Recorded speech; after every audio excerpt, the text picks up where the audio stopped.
Le cinquième jour, toujours grâce au mouton, ce secret de la vie du petit prince me fut révélé. Il me demanda avec brusquerie son préambule comme le fruit d'un problème longtemps médité en silence. Un mouton, s'il mangeait les arbustes, il mange aussi les fleurs? Un mouton mange tout ce qu'il rencontre.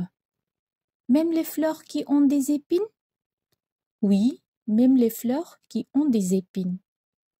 Alors les épines, à quoi servent-elles? Je ne le savais pas. J'étais alors très occupée à essayer de dévisser un boulon trop serré de mon moteur. J'étais très soucieux car ma panne commençait de m'apparaître comme très grave. Et l'eau à boire qui s'épuisait me faisait craindre le pire. Les épines, à quoi servent-elles? Le petit prince ne renonçait jamais à une question une fois qu'il l'avait posée. J'étais irritée par mon boulon et je répondis n'importe quoi. Les épines, ça ne sert à rien. C'est de la pure méchanceté de la part des fleurs.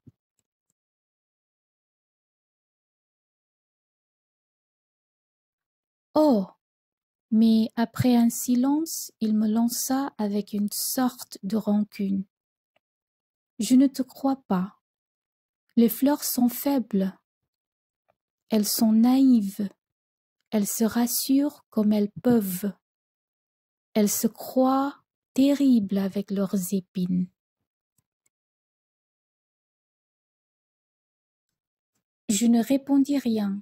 À cet instant-là, je me disais, si ce boulon résiste encore, je le ferai sauter d'un coup de marteau. Le petit prince dérangea de nouveau mes réflexions. Et tu crois, toi, que les fleurs? Mais non, je ne crois rien. J'ai répondu n'importe quoi. Je m'occupe, moi, de choses sérieuses. Il me regarda stupéfait. De choses sérieuses.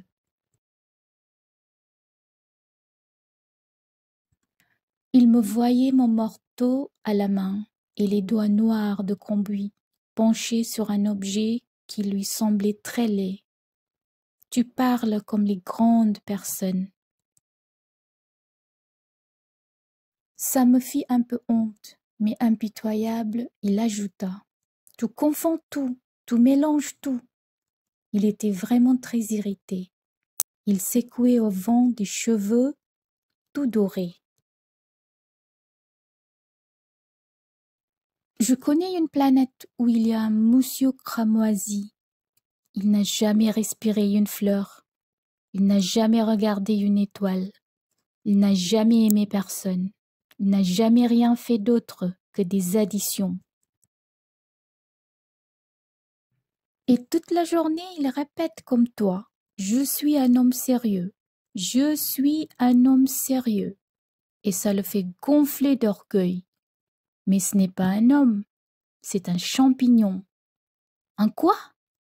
Un champignon. Le petit prince était maintenant tout pâle de colère. Il y a des millions d'années que les fleurs fabriquent des épines. Il y a des millions d'années que les moutons mangent quand même les fleurs. Et ce n'est pas sérieux de chercher à comprendre pourquoi elles se donnent tant de mal pour se fabriquer des épines qui ne servent jamais à rien. Ce n'est pas important la guerre des moutons et des fleurs? Ce n'est pas plus sérieux et plus important que les additions d'un gros monsieur rouge? Et si je connais, moi, une fleur unique au monde, qui n'existe nulle part, sauf dans ma planète, et qu'un petit mouton peut anéantir d'un seul coup, comme ça un matin, sans se rendre compte, de ce qu'il fait.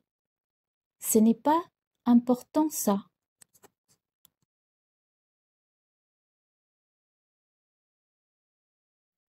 Il rougit, puis reprit.